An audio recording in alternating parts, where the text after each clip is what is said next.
Hello guys, my name is Kaimana Kane, and today I'm going to be giving you a book review on who was Galileo. So Galileo was born in 1564, February 15th in Pisa, Italy.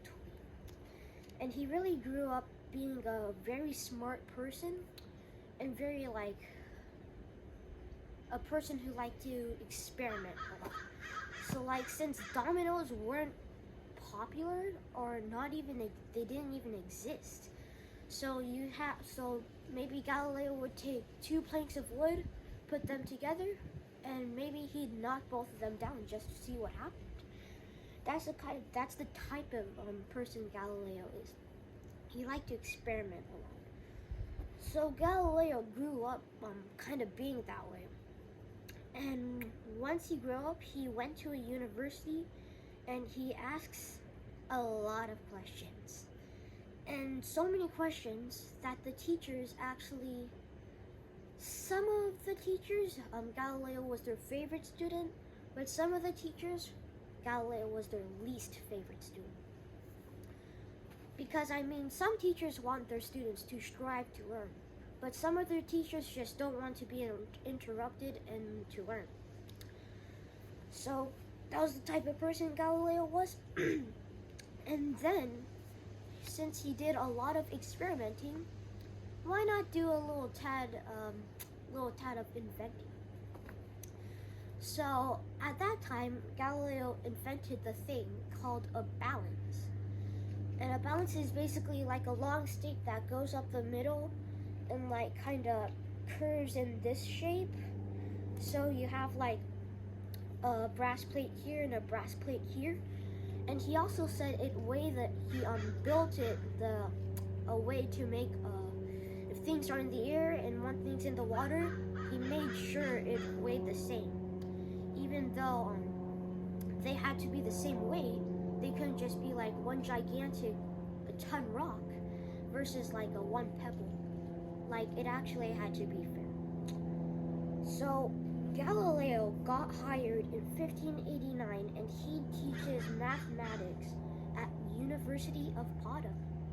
University of Pisa hired Galileo because the balance was becoming popular since Galileo invented it those days. So they wanted to see what else can you help for our students, or what can you do to help our students. And Galileo, he strived. He thought about, how can I teach these students how to be as smart as me or even surpass me? And he just asked himself questions like that. So of course Galileo kept on studying. He studied astronomy because here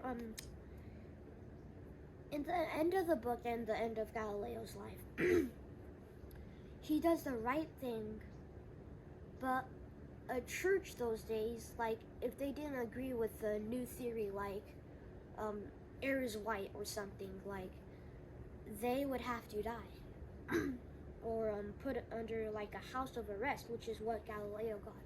But we'll get into that at the end of the book review. So Galileo really just experimented more, not like dominoes, maybe what if you put two balances right here, so the brass plates were touching each other. What if you put something really heavy and two kind of heavy things? Will both of the balances hold up? Those are the experiments Galileo did. He also studied math, physics, science, and astronomy. So this is the time of those days where people try to challenge Galileo. And really, there's this one person,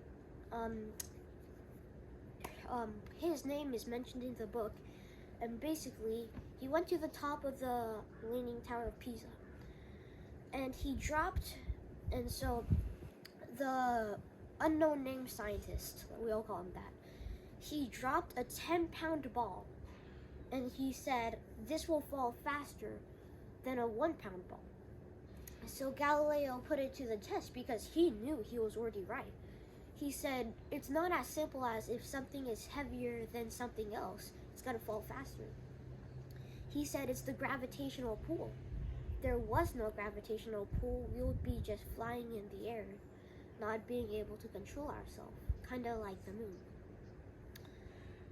So, because of that, the gravitational pull cannot pull the 10-pound ball fast enough to make it hit the ground before the 1-pound ball. So, the only reason why the 10-pound ball was faster is because the air force of the 1-pound ball.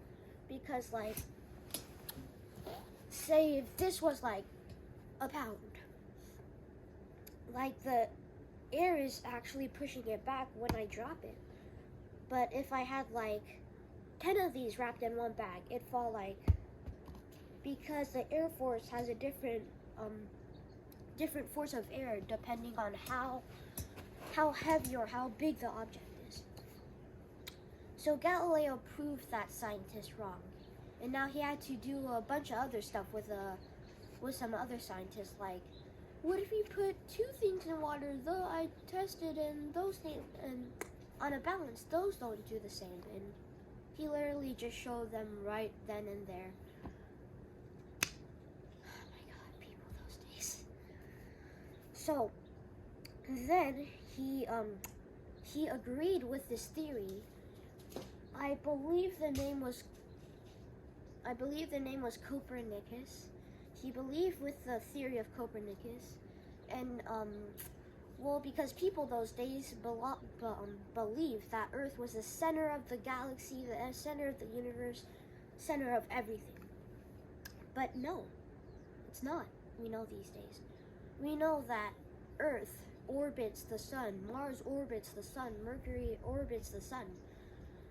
People in those days thought it was the other way. Mercury orbits the Earth, sun orbits the Earth. But no, that's not how it is. So he finally stood up for his rights and going to the church, because the church believed that the sun revolved around Earth, Mars, all the other planets except for Earth revolved around Earth. And really, he brought it to the church and he was like, I'm done. But when he was done to confess that Copernicus's theory was actually true, because like he did the math, he did the physics, did the science. Some very smart scientists believed with him those days, but barely anyone did. So Galileo got put under the house of arrest, which means you can't move. You can't leave your house only if you're gonna get like food or water. There's guards guarding your house 24/7. And they follow you wherever you go. So it's like you're never gonna be alone. So that was the sad ending of Galileo. You had a happy lifetime of Galileo. So I hope you liked my book review. Make sure to like, subscribe, and turn on notifications. And shock out of here.